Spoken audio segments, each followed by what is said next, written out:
Social media पर जैन समाज के सबसे लोकप्रिय जैन न्यूज चैनल जिसको बनाया आपने, दिल में बिठाया आपने, आज फिर आपके साथ आए हैं, जो 3 दिन बाद लाल किले की प्राचीर से हमारे प्रधानमंत्री भी फहराएंगे। कितने गौरव के क्षण थे और वही दृश्य आपके साथ आज की झलकों में शुरुआत करिए। शुरू करते हैं बाकी 9 खबरें आपके साथ। खबरदार, क्या पालीताना के रास्ते में बना दी गई मजार? दृश्य देख रहे हैं आप।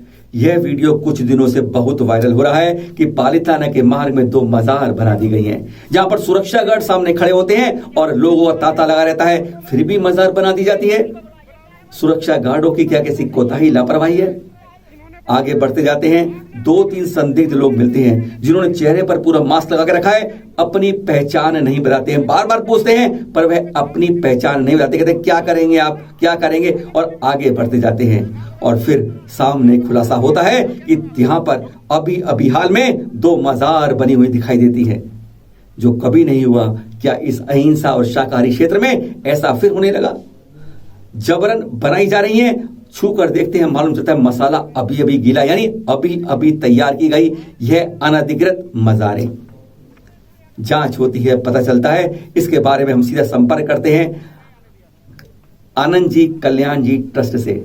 श्वेतांबर समाज का प्रमुख ट्रस्ट है और वहां पर श्रीपाल भाई जी से बात होती है। वे स्पष्ट कहते हैं यह वीडियो पालीताना का नहीं है। वहां मार्ग जो बनाया जा दिखा रहा है संजय वन, यह क्षेत्र पालीताना में कहीं नहीं आता है, यानी वीडियो कहीं का है और इसके नाम से जारी कर दिया जाता है। मन को बहुत शांति मिलती है कि हमारा एक बहुत बड़ा तीर्थ है, वहां पर ऐसा कुछ नहीं हुआ है।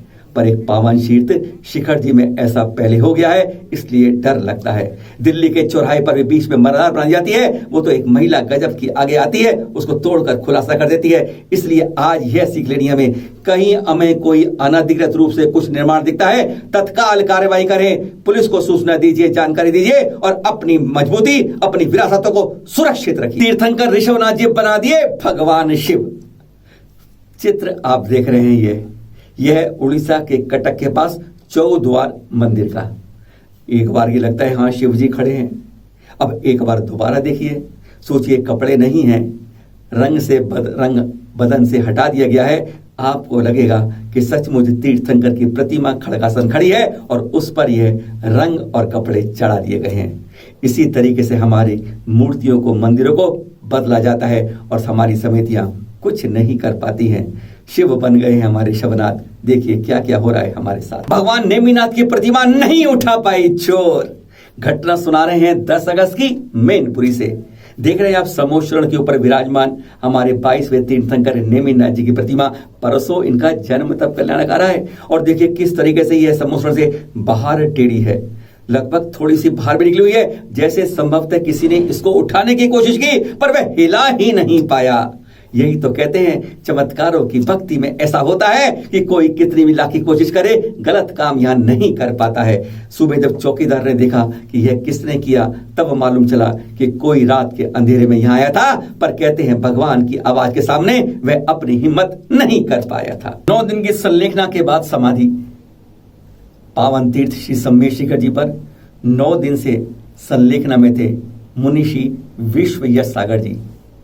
आचार्य श्री विराग सागर सत्संग से जब 3 साल पहले वो आए थे, तब उनसे वह यहीं रुक गए थे और उन्हें भावना बाई थी कि मैं यहीं समाधि मरण करना चाहता हूं। और अब कल 11 अगस्त दोपहर 12:15 बजे के आसपास उनका 9 दिन की संलेखने के बाद समाधि मरण हो गया। इस समय आचार्य विशुद्ध सागर जी का संघ यानी 30 से ज्यादा पिछियां विराजमान थी और पिछले 8 दिनों से 12 से ज्यादा साधु दिन रात उनकी सेवा कर रहे थे। कहते हैं इस संलेखना के बाद अंतिम चरण जो होता है वह इसी तरह समाधि मरण होता है। चैनल महालक्ष्मी और सांदे महालक्ष्मी से हार्दिक विनयांजलि अर्पित करते हैं। जबलपुर में मिल रही है क्या नई दीक्षाएं? जी हाँ, ये जो कमंडलू देख रहे हैं आप, नए पहुंचे हैं जबलपुर में। इससे संभावना बलवती हो जाती है कि गुरुवर आचार्य श्री विद्यासागर जी महामुनिराज अब नई दीक्षाएं देने वाले हैं। अटकलें लगाते हैं क्योंकि आचार्य श्री की घोषणा तो चंद घंटे पहले ही होती है। और देखिए ये कमंडलू बताते हैं कि जरूर कुछ ना कुछ होगा। उम्मीद है 14 अगस्त को यानी श्रावण शुक्ल षष्ठी को, यानी नेमिनाथ भगवान जी के जन्म और तप कल्याण के पावन दिन होगा। और हाँ, इस कतार में बता दें कौन कौन है। सबसे पहली कतार में खड़े हैं हमारे सुनील भैया जी, वही सुनील भैया जी जो आचार्य के साथ हमेशा दिखाई देते हैं। हमेशा उनकी सारी घोषणाएं उन्हीं के द्वारा होती हैं कि वो काफी देर से लगे हैं, 3 सालों से कतार में लगे हुए हैं। आपको विश्वास नहीं होता कि कब वह दीक्षा लेना चाहते हैं? जी हाँ, जरा उनसे सुन लेते हैं कि वह भी इस कतार में खड़े हैं या नहीं। हमने ना अरहंतों को देखा न सिद्धों को देखा, हमने तो आचार्य भगवान आपको देख करके ये मान लिया कि ऐसे अरहंत होते होंगे, ऐसे सिद्ध होते होंगे। तो जीवन का सर्वोत्कृष्ट आनंद जो होता है उसका अनुभव इस समय मुझे हो रहा है। ऐसे आनंद की अनुभूति जीवन में हमें कभी हुई नहीं, जो गुरुदेव के चरणों में आने के बाद हो रही है। बहुत ही आनंदपूर्वक हमारा जीवन व्यतीत हो रहा है। हमने गुरुदेव के चरणों में एक बात रखी है, गुरुदेव अब तो हमने सब कुछ कर लिया, जो भी आपने कार्य दिया वो पूर्ण हो गया, बस अब मुझे आपके समान बना लो, मुझे दीक्षा प्रदान करो और किसी का मंडल देकर के अब मैं अपनी आत्मा का कल्याण पूर्ण रूप से करना चाहता हूँ। तो आचार्य भगवान ने कहा अभी कुछ कार्य ऐसे हैं जो आप ही कर सकते हो, इसलिए सारे कार्य पूर्ण कर लो, उसके बाद मार्ग तो वो ही है, वहाँ जाना है। तो आचार्य भगवान के बताए गए मार्ग पर अभी मैं चल रहा हूँ और जिस दिन उनका आशीर्वाद मिलेगा तो मैं पूर्णतः परिग्रह का त्याग करके उनके समान निर्विकल्प होकर के साधना करूँगा। कोतली में हो रही है वयोवृद्ध 3 मुनि दीक्षाएं। जैसे आप कहते हैं उम्र का कोई पड़ाव नहीं होता ऐसा जहां पर दीक्षा लेने के लिए समय नहीं होता। कभी आप देखते हैं युवाओं की दीक्षा ले लेते हैं, पर आज हमको दिखाते हैं, कहते हैं जब हम उम्र के वयोवृद्ध की पड़ाव में पहुंच जाते हैं तब भी दीक्षा लेने के लिए मन कितना आकुलित हो जाता है। यहाँ पे आज को बता रहे हैं आपको कल जिनकी दीक्षाएं होंगी कोतली में, जहां आचार्य श्री वर्धमान सागर जी 53वां चतुर्मास कर रहे हैं, उन्हीं के साथ हिंदी में यह 3 मुनि दीक्षाएं हो रही हैं। 84 वर्षीय शुल्लक निर्मोह सागर जी जो यहीं पर चतुर्मास कर रहे हैं, उनकी मुनि दीक्षा होगी। साथ ही 7 प्रतिभाधारी 66 वर्षीय राजस्थान धरियाबाद के इंद्रमल जी की भी मुनि दीक्षा हो रही है। और साथ में 3 प्रतिभाधारी कोल्हापुर के अप्पा आलसे जी जो 85 वर्ष के हैं, उनकी भी मुनि दीक्षा हो रही है। कहते हैं इसी तरह अगर हम दीक्षा ले लेते हैं अपने इस जीवन को हम सफल बना लेते हैं। कहते हैं कोतली की धरा पर यह 3 दीक्षाएं होंगी कल। आज इन सबकी गोद भराई हुई थी, कल 11 बजे केश लोचन के बाद इनकी दीक्षाएं हैं।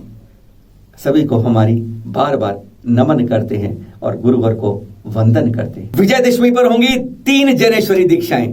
बैक टू बैक दूसरी खबर, यह दृश्य देख रहे हैं आप उदयपुर के आदिनाथ चैरिटेबल ट्रस्ट के। ये 9 अगस्त के दृश्य है शाम के, जब गोद भराई का कार्यक्रम हो रहा है। और ये कार्यक्रम हो रहा है आचार्य श्री सुनील सागर जी संघ में 3 बहनें हैं, श्वेता दीदी है, मोना दीदी है, हीना दीदी है, जिनकी ये गोद भराई का कार्यक्रम हो रहा है। इनकी दीक्षाएं होनी है। जी हाँ, किस दिन होनी है? विजयदशमी को, यानी आने वाली 15 अक्टूबर को इनकी दीक्षाएं होंगी। कहते हैं खुश खबर है, जय हो। चांदखेड़ी पहुंची गुरुवर से लेने आशीर्वाद राजस्थान की पूर्व मुख्यमंत्री। दृश्य देख रहे हैं आप। कहते हैं वह चांदखेड़ी जहां पर लबालब पानी हो रहा था, चढ़ता जा रहा था, और गुरुवर मुनि पुंगा सुधासागर जी के भक्ति से, शक्ति से, आशीर्वाद से, कहते हैं उनकी श्रद्धा नमन भगवान के प्रति होने से पानी चढ़ता उतरता गया। ऐसा चमत्कार हर किसी ने देखा और वसुंधरा जी ने भी देखा।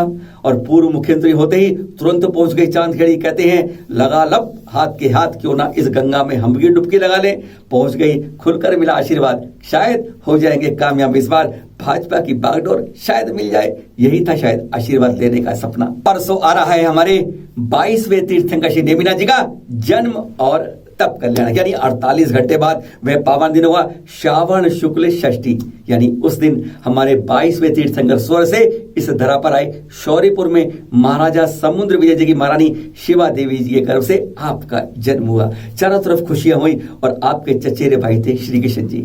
आपका कद था 60 फुट और आयु थी 10,000 वर्ष। अपने राज बिल्कुल नहीं किया, और जब विवाह की तैयारी होने लगी तो चचेरे भाई जो श्री कृष्ण जी हैं काफी चतुर थे। कहते हैं चतुराई में और चालाकी में उनके मुकाबले कोई महापुरुष नहीं है। उन्होंने देखा कि ये मुझसे ज्यादा बलवान है, ज्यादा ज्ञानवान है, क्यों फिर संसार में, कहते हैं कैसे मेरे चल पाएगा, एक जगह मुझसे बड़े हो जाएंगे। बस उन्होंने इनको संसार की जगह विरक्ति की राह की ओर लगाने का मन में एक ठान ली। और फिर जब ये विवाह के लिए राजू से इनकी बारात बढ़ रही थी 40 करोड़ बारातियों के साथ, तब इन्होंने दोनों तरफ रास्ते के लाखों पशुओं को बंधवा दिया। उसके रुदन क्रंदन को सुनकर आपके नेमी जी के मन में विचलता होने लगी। यह संसार इनकी बलि दी जाएगी, इसके कारण उन्होंने तुरंत अपनी पालकी को राजुल की ओर बढ़ाने की बजाय उस महल की ओर गिरनार पर्वत की ओर बढ़ा दिया। और कहते हैं 1000 राजाओं के साथ पंचमुष्टि केश नोच करके आपने तप की साधना शुरू कर दी। 4 वर्ष 8 माह आपने तप किया और फिर आपको केवल ज्ञान की प्राप्ति हो गई। इसी दिन आपने तप शुरू किया। कहते हैं आपका जन्म और तप कल्याण दोनों है श्रावण शुक्ल षष्ठी जो आ रही है 14 अगस्त को। बोलिए 22वें तीर्थंकर श्री नेमिनाथ भगवान की जय जय जय। सुनिए आपने आज की टॉप 10 1 to 10 सब कुछ सुना दिया आपको। फिर मिलेंगे नए एपिसोड में। रोजाना मिलते हैं 8 बजे आपके साथ। पर आप में से कुछ देखते हैं, चुपचाप देखते हैं, पर शेयर या फॉरवर्ड नहीं करते हैं। इस आदत को सुधारिए और सब्सक्राइब भी करिए। नए एपिसोड के लिए इंतजार कीजिए बस कल तक 8 बजे तक। सादर जय जिनेंद्र।